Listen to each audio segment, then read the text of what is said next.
Hello students, welcome back to our YouTube channel N B creator. तो आज हम बात करेंगे, देखिएगा स्टूडेंट्स, फाइनाइट फोरियर ट्रांसफॉर्म के बारे में। ठीक है ना, ये हम सेकेंड यूनिट आज स्टार्ट करते हैं इंटीग्रल ट्रांसफॉर्म की। फर्स्ट में हमने पूरा इनफाइनाइट फोरियर ट्रांसफॉर्म को पढ़ लिया है, ठीक है ना, और कॉम्प्लेक्स फोरियर ट्रांसफॉर्म को। इस लेक्चर में हम शुरुआत करेंगे फाइनाइट फोरियर ट्रांसफॉर्म को। तो इसकी इंपॉर्टेंस हम क्वेश्चन देखेंगे। तो सबसे पहले हम finite Fourier sine and cosine transform की डेफिनेशन देख लेते हैं क्या होती है, और इनके जो फॉर्मूला है आप याद कर लेना, यही सवालों में आपको सॉल्व करने में आपकी मदद करेंगे। ठीक है, तो पहले देखते हैं फाइनाइट फोरियर साइन ट्रांसफॉर्म। ठीक है ना, इसकी डेफिनेशन क्या होती है। तो the finite Fourier sine transform of F of x is, यहाँ पर आपकी एक्स की वैल्यूज जो हमारी लिमिट दी जाएगी 0 और c इस डिफाइन बाई। तो यहाँ पर देखिए a Fourier sine transform of finite Fourier sine transform of integration 0 to c F of x into sine n pi x upon c d x. अब देखिएगा, कहीं कहीं आपको n की जगह s भी देखने को मिल सकता है। इंटीजर है, इंटीजर को आप कुछ भी मान सकते हो, n भी, s भी, p भी, तो सब सही है। ठीक है ना, यहाँ पर c की जगह कुछ भी देखने को मिल सकता है, l, t, तो यहाँ पर भी आपका l रहेगा। ठीक है ना, c हमारा कहलाएगा जो हमारा इंटरवल रहेगा उसका, जो हमारा अपर और लोअर लिमिट इंटरवल का माइनस, ठीक है ना, उसका। जैसे मान के चलो यहाँ पर आपको अगर किसी में लिमिट नहीं दी जाएगी तो हम मान के चलेंगे c की वैल्यू हमारी रहेगी पाई, 0 to पाई। तो c की वैल्यू यहाँ पर पाई रहेगी, पाई से पाई कैंसिल आ जाएगा, तो यहाँ पर साइन एन पाई बचेगा। ठीक है, आप समझ में आ गया इतना। अब इसके जो इनवर्स होता है वो देख लेते हैं। तो also the function f of x inverse finite Fourier sine transform of f s of n is given by, इसका होता है f of x equal to 2 upon c summation n equal to 1 to infinites f s of n into sine n pi x upon c. ठीक है ना, अब हम देख लेते हैं Fourier finite Fourier cosine transform की और डेफिनेशन। ठीक है ना, फिर हम इसके सवालों को सॉल्यूशन करेंगे, इंपॉर्टेंट सवालों को जो आपके एग्जामिनेशन में काफ़ी ज़्यादा पूछे भी गए हैं। ठीक है, तो the finite Fourier cosine transform of F of x, इसमें हमारी लिमिट 0 to c दी गई है, गिवन बाई। तो हमारा क्या हो जाएगा, इसमें साइन की जगह कॉस हो जाएगा और सेम वही हमारा फॉर्मूला रहेगा। ठीक है ना, इसका इनवर्स फोरियर साइन ट्रांसफॉर्म क्या होता है उसको हम देख लेते हैं। तो इनवर्स फोरियर साइन ट्रांसफॉर्म में inverse Fourier cosine transform sine cosine f of x equal to 1 upon c Fourier cosine transform of 0 plus 2 upon c summation n equal to 1 to infinites Fourier cosine transform of n into cos n pi x upon c. ठीक है ना, तो ये हमारे finite Fourier sine and cosine transform. तो इस unit में से आपको देखिएगा 2 टॉपिक पढ़ने हैं, एक तो Fourier finite Fourier sine and cosine transform, उस दूसरा आपको पढ़ना है फोरियर इंटीग्रल। ठीक है ना, जिसमें से आपको पेपर में सबसे ज़्यादा finite Fourier sine and cosine transform के सवाल देखने को मिलते हैं, उसको हम पूरा इस वीडियो आने वाले वीडियो में हम डिस्कस करेंगे। ठीक है, तो चलिए हम इसका एक एग्जाम्पल देख लेते हैं ताकि आपको समझ में आ जाएगा। ये हमारा क्वेश्चन है, इंपॉर्टेंट क्वेश्चन है, इस तरीके से आपके शॉर्ट टाइप में देखने को मिलते भी हैं। Find the finite Fourier cosine transform of, यहाँ पर कोसाइन ट्रांसफॉर्म फाइंड करना है। ठीक है ना, तो लिखेंगे by the definition of finite Fourier cosine transform क्या होती है। Fourier cosine transform F of x equal to integration 0 to c F of x into cos n pi x upon c d x. अब देखिएगा यहाँ पर उन्होंने limit दे दी गई है, कहाँ से कहाँ तक, 0 to पाई। तो यहाँ पर हमारी लिमिट जो है 0 to पाई है, तो c की वैल्यू कैसे निकालेंगे, पाई में से 0 जाएगा तो क्या बचेगा हमारा पाई, यानी c की वैल्यू हमारी पाई मिली है, तो जहाँ जहाँ c लिखा है वहाँ पर पाई हो जाएगा।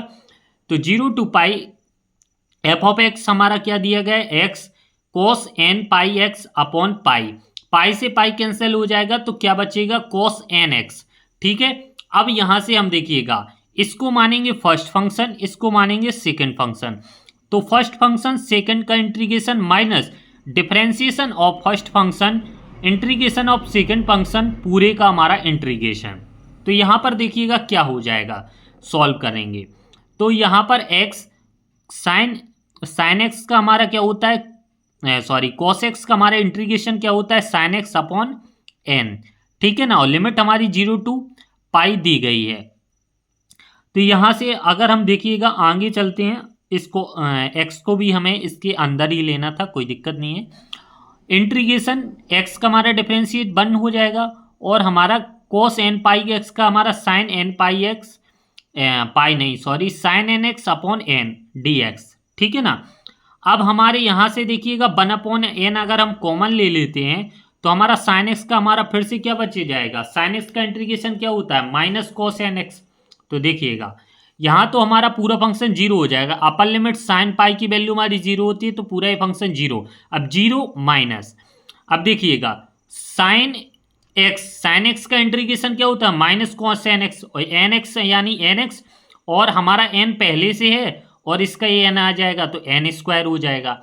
अब अपर लिमिट ये तो फिर हम माइनस को बाहर भेज दिया तो माइनस माइनस प्लस हो गया। अपर लिमिट यानी एक्स की जगह में पाई रखना है तो sine n pi upon n square minus cos x की जगह 0 रखेंगे तो ये कॉस 0 की वैल्यू होती है 1, तो यहाँ पर माइनस, तो यहाँ से एन स्क्वायर को हम कॉमन लेंगे तो कॉस एन पाई माइनस 1। चूंकि कॉस एन पाई को हम लिख सकते हैं -1 to the power n, ठीक है ना। तो उसको इस तरीके से लिखेंगे, F of c Fourier cosine transform of x equal to 1 upon n square, bracket के अंदर -1 to the power n minus 1। ये आपका ऑब्जेक्ट टाइप क्वेश्चन में भी पूछ लेता है, शॉर्ट टाइप क्वेश्चन में ये भी क्वेश्चन पूछ लेता है। तो एक हम साइन ट्रांसफॉर्म का भी एक एग्जाम्पल इसमें देख लेते हैं। तो चलिए हम साइन ट्रांसफॉर्म का एक एग्जाम्पल लेकर चलते हैं। देखिएगा एक क्वेश्चन लिया है, find the finite Fourier sine and cosine transform of F of T equal to 1। देखिएगा अगर आपके एग्जाम में एफ ऑफ टी लिखा है तो आपको एफ ऑफ टी के फॉर्म में लेना है, अगर एफ ऑफ एक्स लिखा है तो आपको एफ ऑफ एक्स के फॉर्म में लेना है, ठीक है ना। यहाँ पर अब सॉल्यूशन है कि जो रेंज है हमारी दी नहीं गई है, और जब भी x की रेंज नहीं दी जाए या t लिख देंगे, t की रेंज नहीं दी जाए तो हम रेंज कहाँ से कहाँ लेंगे, 0 to पाई।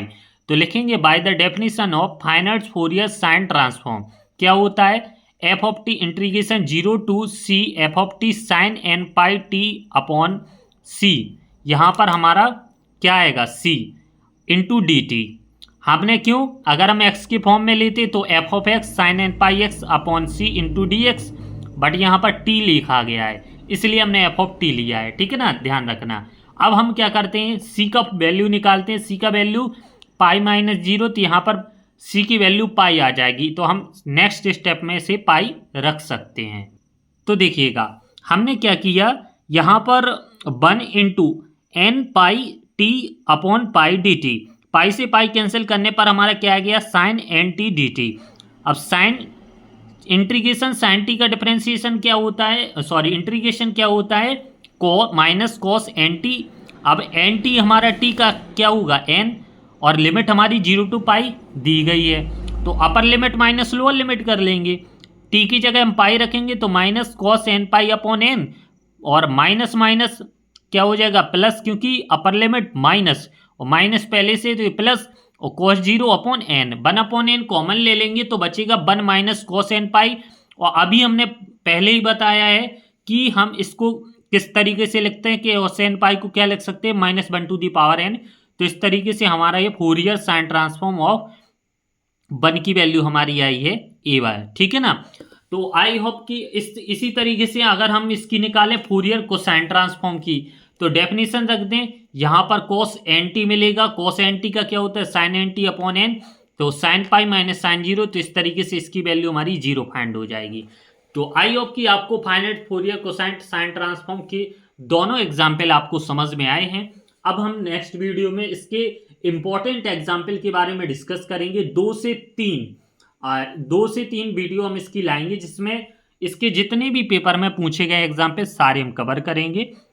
तो चलिए फिर मिलते हैं नेक्स्ट वीडियो में, तब तक के लिए धन्यवाद।